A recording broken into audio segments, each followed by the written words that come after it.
All right, hi YouTube. This is John and Julian at New Connections, or whatever we're going to call it, and we're talking about going through Codependence Anonymous and measuring success and how that evolves. You were saying last time it's an accident.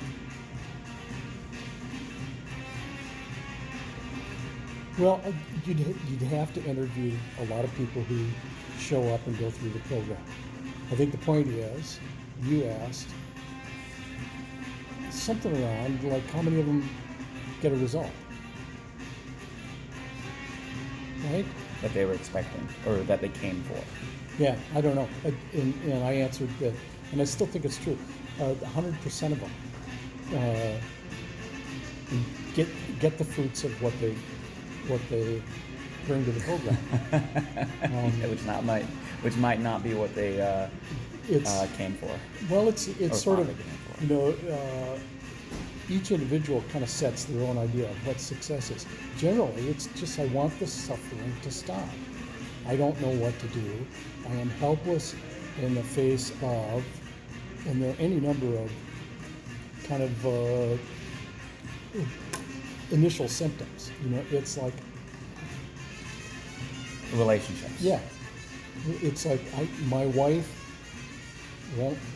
constantly finds fault with you. How do I live with that? My children are so combative.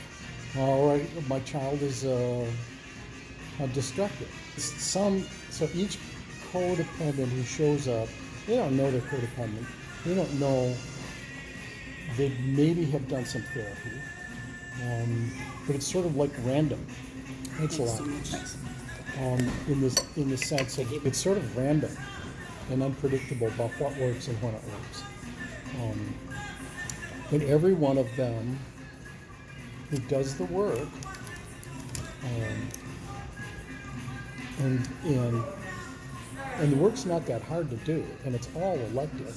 You can do it slavishly, or you can do it with your own kind of set of motivations underneath it. Everyone who does the work will experience some relief. There's 10 promises.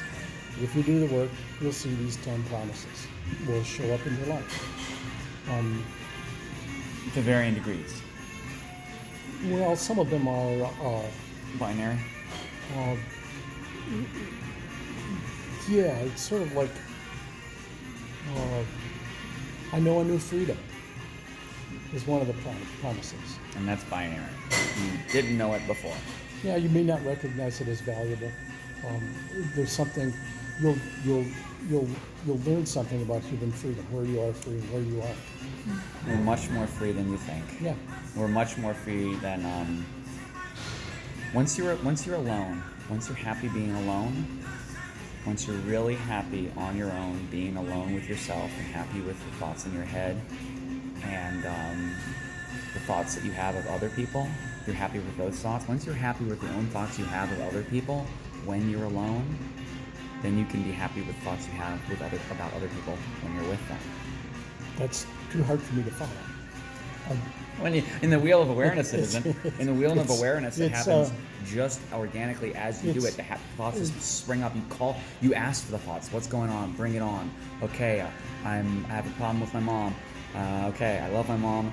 She thinks this. I don't think this. Where's the boundary? How can we set up the boundary so that I can get closer to her? Boundary is a way to get closer to people. We stay at arm's length because we stay far away because we don't know where the boundary is and we don't want to cross it. If we know exactly where the boundary is, we can get as close as possible. I know, that's your new discovery. It's actually pretty damn good. I would, but you don't know what a boundary is until later. Yes, it's one of the hardest That's things. a word you use. You could probably spell it, but you don't know anything about setting one. And the joy of the fruits of setting in advance of needing one. You feel so good when you set a boundary, and and you are okay no matter the response of the other person. They work like magic, but the first boundary, you have someone in your life that causes you think that the suffering comes from out there, from your wife, your husband, your partner, your mom, your dad, your child. You think it's out there. I had a really important thought to follow that up. I just derailed you. Yeah, kind of. It's That's one of my issues, derailing thoughts. but Pros and cons. I have a lot of thoughts. yeah, 100% though. It is your own experience of finally distinguishing between what's your mom's business and what's your business. They just get messy. Yeah. Your mom doesn't respect your boundary or your mate or your child, and as soon as you understand it as, well, there's nothing wrong with my mom. My mom's the way she is. She's excessive in this and lacking in some other things, but you just get that her business is not my business. I had a visceral And response. that's the number one boundary. Yes. Because most of us don't know. We're so caught up in the lives of the people around us. You think you got to fix them. Well, you think you've got to do what they say. Either way. For me, I had a visceral, so in my own story, I had a visceral hate. And like, I'm talking like animalistic hate.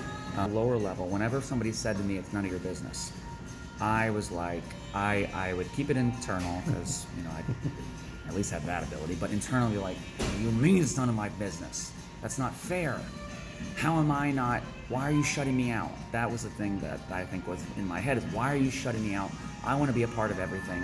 What do you mean it's none of my business? I had a hate for the word, it's none of your business. And finally, through the CoDA, I've looked at it. When anybody says it's none of my business, I'm like, oh, good, it's like relief. It's none of my business. Okay, let me go, then I can go work on my own business because I got a lot of business to take care of.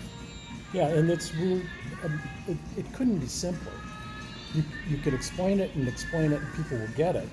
They'll understand intellectually, but they don't understand emotionally because it's a different set of brain cells working, or spiritually. That's huge. Or financially. That's why I wear this. Or I'm trying to deal with the emotional part of me through this technology that hijacks and exploits the autonomic nervous system. so that's yes, and good for you because those things are cool. I got one. He gave me one. A short commercial for the Apollo Neuron. Progress. Yeah, we got to go. We gotta go. So that was. Did you buy me lunch?